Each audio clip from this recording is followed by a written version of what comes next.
Thanks for tuning in to the Prime Bookseller Podcast, the bi-weekly podcast discussing all things Amazon bookselling. Hey everybody, welcome back to another episode of the Prime Bookselling Podcast. I'm Eric. We're back again, and I'm going to divert myself a little bit on this episode. This is going to be a little bit less about just, the basics of getting an Amazon business up and going, which is what we've been typically covering throughout these podcast episodes. And this one's going to more touch on something that, a recent business change that I've considered, and I'm thinking I'm turning my focus to this business change because of just the way Amazon works and things like that.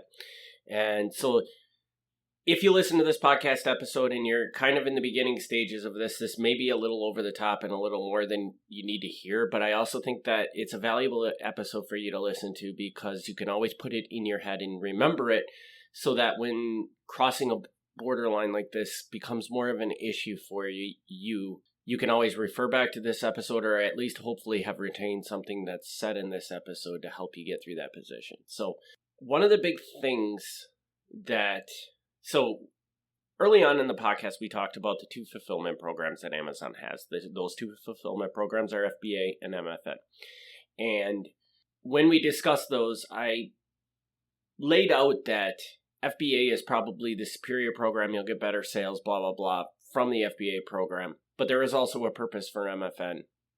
And that everybody, especially if you're looking at being a bookseller, you should be looking at least at as incorporating MFN into your business because there is going to be a roof on FBA that you're going to hit in your business. It will be considerably harder to grow your business. And the primary reason for that is because of all the storage limitations that Amazon puts on sellers. And being in the book space, the way they design these programs to allow people to put stuff into the warehouse really just does not work for a bookseller. And that's because most of the books that are quick turning, fast turning items in the book sector, they have no value to anybody.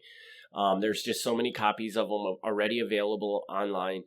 And there's just such an overabundance of them that they have no value. It's not worth your average bookseller selling, especially if you're a bookseller like me or hopefully you that is out there cherry picking books and buying them one by one instead of just bringing in a semi full of books and just processing through them. And what I've recently realized is because of all these limitations that they're putting on FBA, I still stand by the fact of everything I said in the first episode. FBA is the better program. And if you're first starting out, if you don't have ambitions to grow past maybe a 2,000 book inventory, FBA is where you want to go with this. But because I'm at a scale where I want to be bigger than that, I'm starting to see that the frustrations with dealing with FBA are becoming to the point where I look at it as, say, is it worth the extra sales to have to deal with all the bull crap that comes on the back end of FBA? So what does that mean is basically, very simply, in the last 4 years, I think it's been, every year, and they do this about March time frame every year, they redo Amazon changes how they measure what you can put in their warehouse completely. They've done this 3 years in a row at least, maybe even more than that. And this is like a huge frustration because, you think you spend a year figuring out the new system to figure out, okay, what's the most optimal way for me to put inventory into Amazon's warehouses by reducing the amount of stuff that doesn't sell and things like that. Just how to make that system work for you in your business. And then you finally get it down after month 12. And then what do? They're not like making minor adjustments to these systems. They're completely redoing them and changing them. And the philosophies they're not even based very similarly to the way they were before. So you have to basically throw out everything you do and start over and figure out, okay, now what's the right system to do this for? And because of that frustration, now maybe they finally got it this year and maybe come March, they won't redo the whole thing again.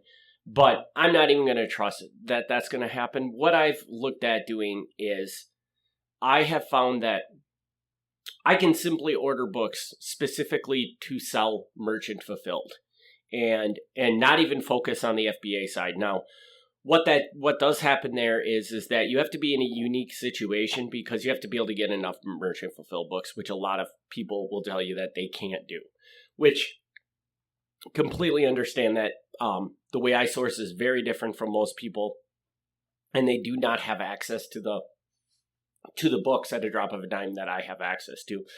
But so I understand that argument. But if you are in a position where you can get enough books merchant fulfilled, what I've changed my business philosophy to is that I only order new books to be sold as merchant fulfilled. If those books cannot sell merchant fulfilled, I just do not buy them. And I'm not going to abandon FBA because, like I said, I still fully see the huge value in the FBA program.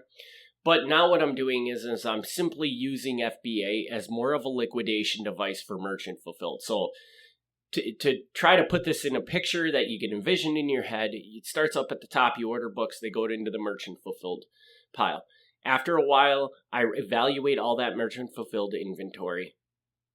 And if I don't think that, if it's reached a point where I feel like, okay, the value of this as a merchant fulfilled item has fallen out enough that I don't think it's worth selling it as merchant fulfilled anymore, I take all those items, I evaluate them, and I decide, okay, by leveraging the Prime Book Bump, which, again, if you're not familiar with that term, we have an episode several back in this podcast that talks about exactly what the Prime Book Bump is.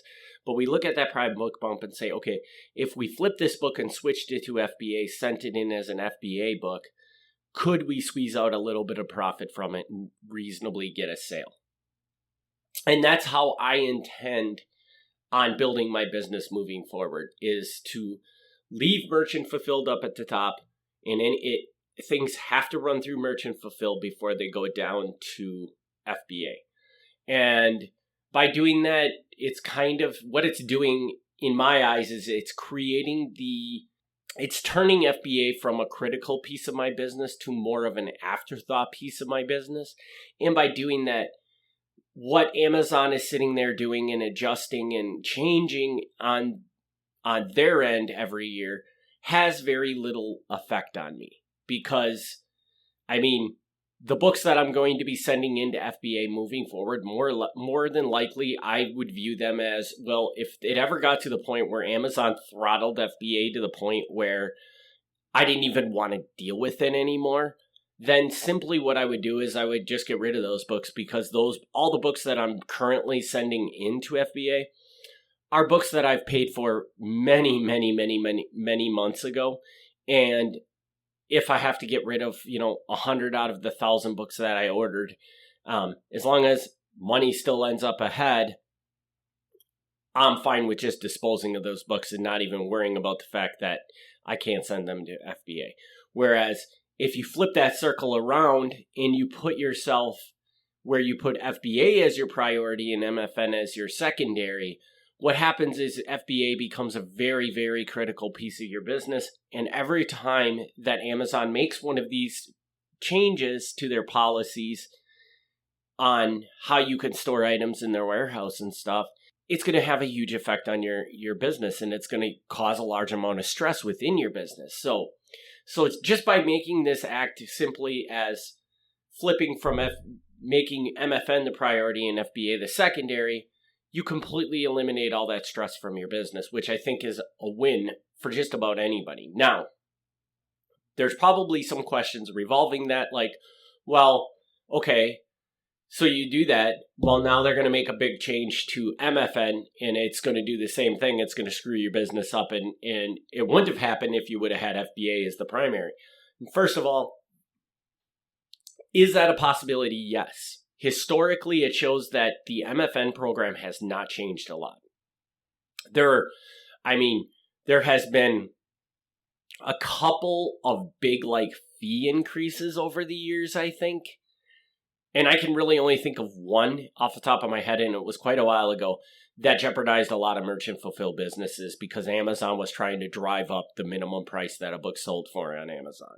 So the point of being is that historically, if you look at the MFN program, Amazon has not really changed and monkeyed with that program other than increasing fees nominally every year, that it should not affect your business. The big difference between the MFN program and the FBA program is what you're borrowing from Amazon in the MFN program is just bytes. It's just zeros and ones, just computer data.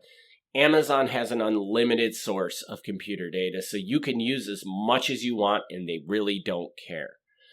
When you flip over to the FBA side, now you're leveraging warehouse storage space, which is a commodity. There's a limited amount of this stuff. You know, they're trying to build it as fast as they can. They're trying to keep up, but there is not an unlimited supply of it. And because of that, they have to be constantly doing these restrictions. The bigger FBA gets, the more people that are coming in, the more these restrictions have to be put into force because they need to be able to have the manpower to check in your items, to sell them, as well as they also need to have just the general warehouse space to do it as well. To give you some examples of this is, I can remember back when the FBA program was relatively new, there was a time during Christmas where they literally got so swamped with stuff coming in that they had to shut their warehouses down for a temporary period of time, would not allow anybody. Now keep in mind, this is in Q4, this is in the Christmas season. They had to shut it down and not allow anybody to send anything else in because they needed to be able to get the stuff that they had sitting in the warehouses checked in and shipped out.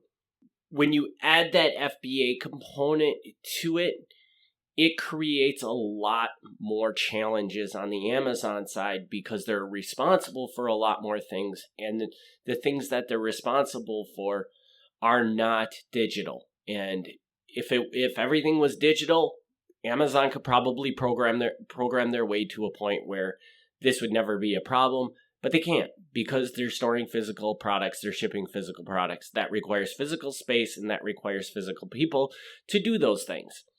And those causes problems. So if you're like sitting there thinking, well, oh my God, this is such a bunch of crap that but Amazon does this to their sellers and stuff, it's not, because it's just a matter of what you're asking them to do.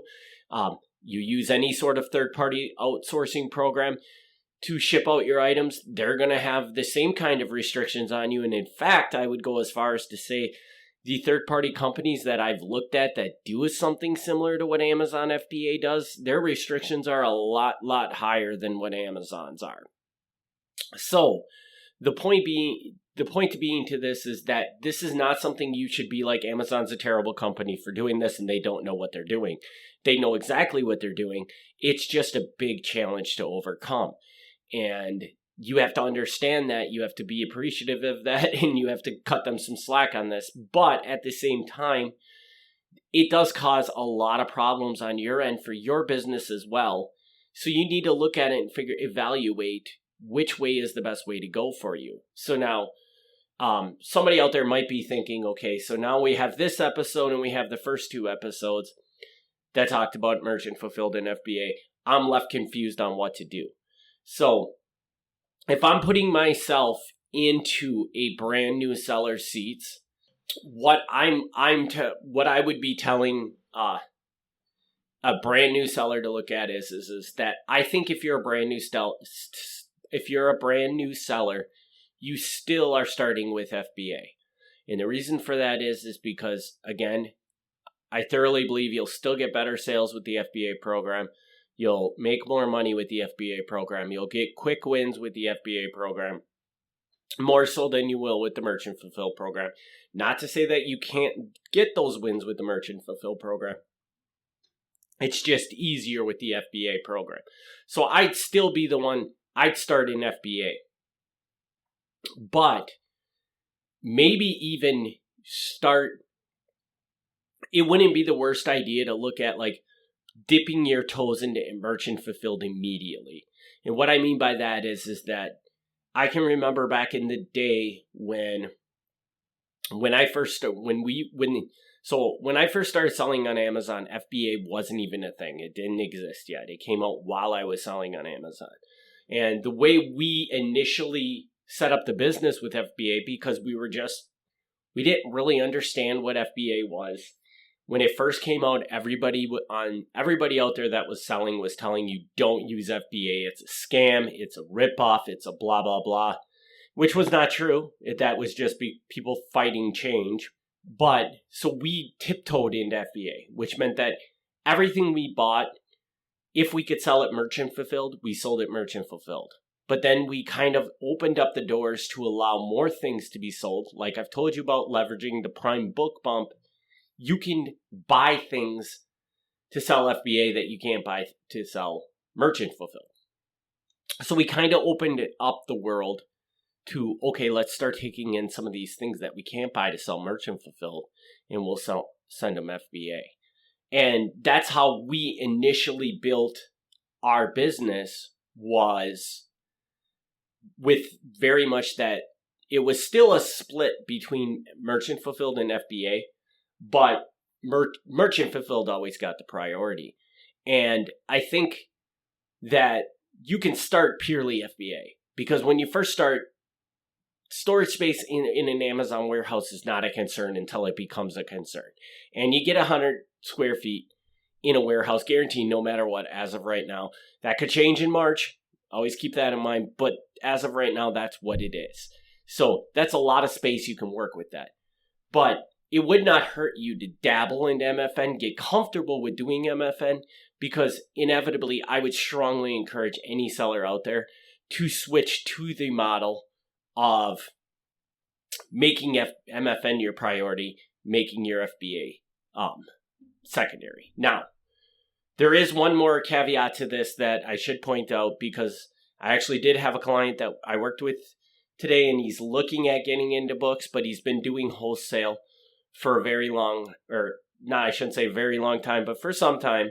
And we discussed this, and my recommendation for him was to focus mainly on FBA still, but the reason for that is because generally when you do something like wholesale items, they turn faster. Your inventory is going to turn around much faster. And what happens is when you create that business, the way Amazon has designed these restrictions on how much you can send into a warehouse, they're based on that kind of inventory, not on books. So basically with books, I don't think there's ever a way, unless you're a very, very good book sourcer, that you can really increase your storage limits on how much stuff you can send into the warehouse. Most booksellers are going to find that they're just going to be stuck at the base level, and Amazon's never going to raise it up because books just don't turn around fast enough. But on the wholesale side, that's a whole different story. Generally, if you have a pretty healthy wholesale business, you'll just see those numbers continue to climb. And when I say those numbers, I mean the limits on your FBA storage.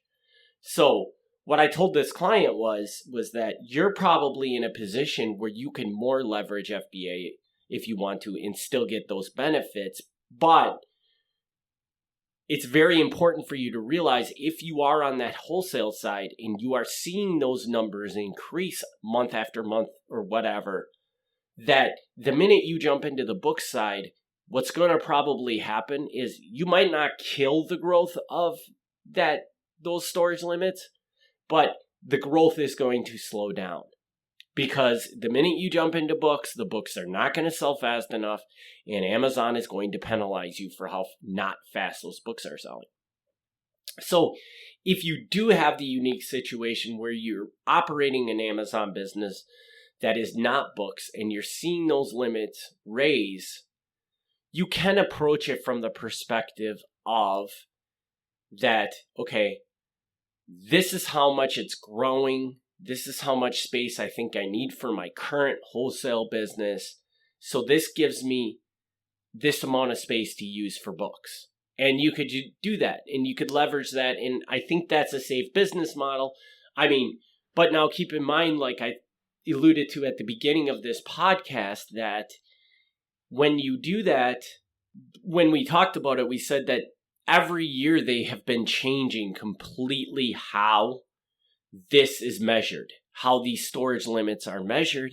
And because of that, I can't tell you right now that system would work.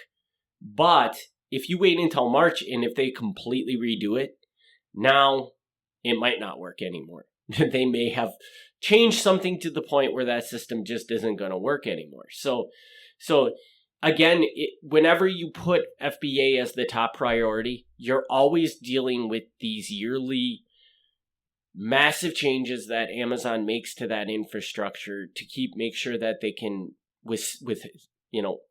keep up with the demand for it.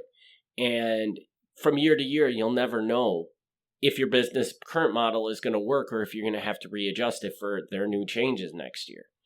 So this episode went a little long, but I wanted to get that out there because this has been top of mind for me, and this has been something that I think I recently made the decision to take this turn, and I think it's a turn that a lot of sellers should take or should at least think about taking. So I wanted to put it out there in this podcast for everybody to hear so you can make the decision of what's the best course of action for you in your business. So with that, I'm going to wrap this episode up. As always, if you do have questions about anything I talk about on this podcast, you can always reach out to me, sales, SALES, at Kings, KINGS, Ridge, RIDGE, media.com. And as well, jump over to kingsridgemedia.com and check out some of our sourcing options. We also do have links to them down in the show notes, so you can check those out as well.